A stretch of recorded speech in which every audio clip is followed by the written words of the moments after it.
Yeah, we can actually see the movement of some stars on the sky, which is really, really cool if you think about it. It requires a very, very precise measurement of the locations of the stars over time. The star with the highest known proper motion is Barnard's star, which is a red dwarf that's about 6 light years away. That's just speeding across the sky, relatively speaking.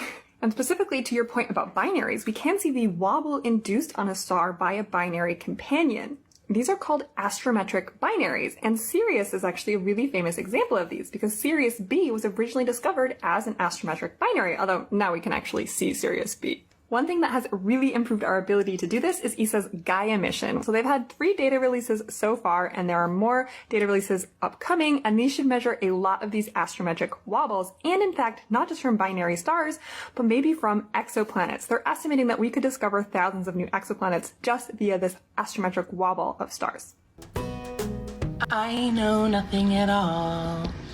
I can't contribute to this conversation. Actually, yes, it does. It has about 6 degrees of obliquity, and that's measured relative to basically the average plane of the planets. And it's a little strange, and we actually don't know exactly where it came from, although it has been proposed that it could be from a hypothetical planet 9. Think of things. Come on, brain. Think of things. Come on, brain. Be so smart. At the heart of the Fermi paradox is just how insanely big the universe is. With all those stars and all those planets, surely it's almost impossible that Earth is the singular only place in the entire universe to have ever developed life.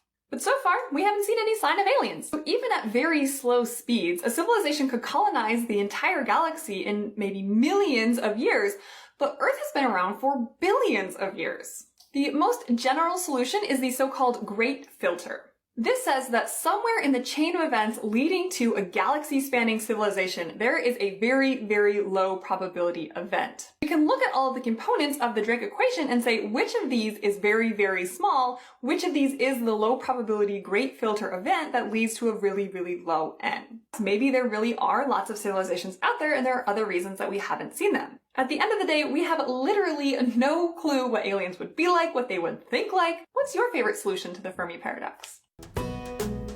Does Jupiter protect the Earth? That's a good question. And there's actually a really excellent series of papers called Jupiter, Friend or Foe that went into this in about 2010. So there are actually different sources for small bodies that might impact the Earth. The asteroid belt, the centaurs, and the Oort cloud. Jupiter does in fact reduce impacts on the Earth from Oort cloud objects, but these comets are actually a small fraction of the total impact threat to Earth, and it turns out that the impact rate of asteroids and centaurs actually decreases without Jupiter. So they conclude Jupiter, more of a foe. But also, this is only considering the present day solar system. So Jupiter actually probably had a really large effect on the inner solar system when the Earth was forming, including, for example, limiting the amount of water that got delivered to the Earth. And now this is actually probably a good thing because scientists are still debating on whether water worlds are even actually habitable. Then again, we don't even know how much total water the Earth actually even has. So yeah, we're still trying to figure all this stuff out.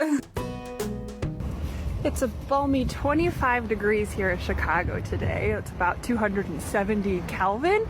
And you know, I should be grateful because it could be a lot colder in our solar system. And you might be surprised just where the coldest place is. It actually registers at minus 416 degrees Fahrenheit, which is insane. And you might think it's like Pluto or something. No, it's our own moon. It's a crater on the south pole of the moon called the Hermite crater.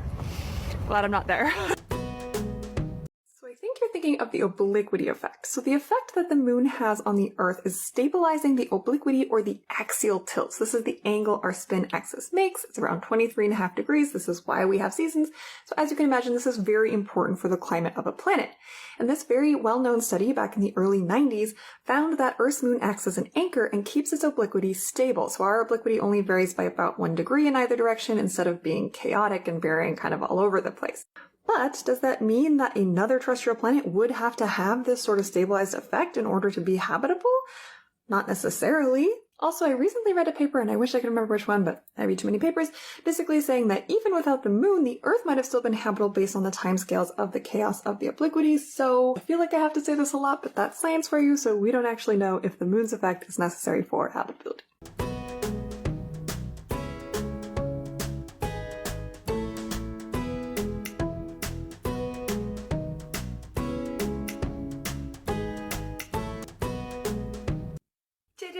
update time! As you might be able to tell based on the fact that I'm not crying on the floor, it's a good one. So on its way to its Lagrange point destination, the telescope is basically unfolding itself. So it started with the solar panel array, which we actually got to see from the Ariane 5 launch vehicle, which was so cool and pretty much our last shot of the telescope before it went off into the wild black yonder. Then the forward and aft pallets deployed. These are going to hold the sun shield forward and aft, as the names imply. Then the telescope kind of separates itself. It lifts up a little bit away from the sun shield. Then the aft momentum flap was deployed, so this flap helps stabilize the spacecraft. And then we basically started really on the deployment of the sun shield because the covers came off the sun shield, and then the mid booms had to extend on either side to basically pull and unroll the sun shield.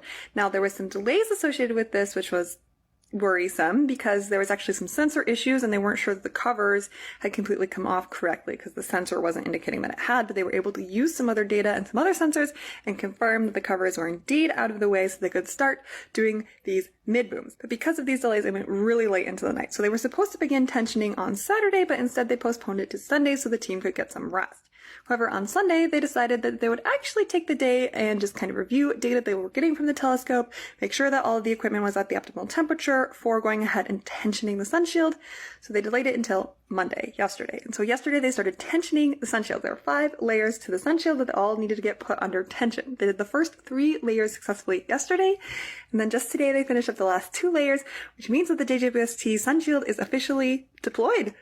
And this is really amazing news. This is a just incredible feat of engineering, and I was very worried about it. I'm not going to lie. So I'm feeling really happy right now. Now, there's still some important deployments to come, including the mirrors, but this was a huge, huge milestone.